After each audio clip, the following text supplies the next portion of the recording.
आखिर क्यों आपको पंचमुखी हनुमान जी की पूजा करनी चाहिए और उनका हर एक फेस किस बात का प्रतीक है। अब तक हमने पिछले भाग में समझा कि क्यों हनुमान जी की शक्तियां उनसे छीन ली गई थीं और उन्हें वो वापस कैसे मिली। अब हम जानते हैं पंचमुखी हनुमान जी के बारे में। याद रहे, पांचवा सबसे महत्वपूर्ण मुख है। दरअसल उनका पहला नरसिंह मुख बलिदान और रक्षा का प्रतीक है।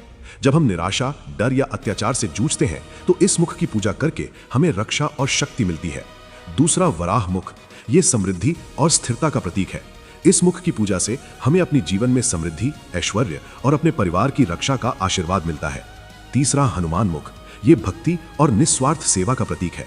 जब हम इस मुख की पूजा करते हैं तो हमें अपने मन की शांति और सच्ची भक्ति का अनुभव होता है। चौथा गरुड़ मुख, ये मुख विष और छुपे हुए खतरों पर विजय का प्रतीक है। जब हम इस मुख की पूजा करते हैं तो इससे हमारे जीवन की नकारात्मक ऊर्जा खत्म होती है, डर और अदृश्य बाधाएं दूर होती हैं और हमारे अंदर साहस बढ़ता है।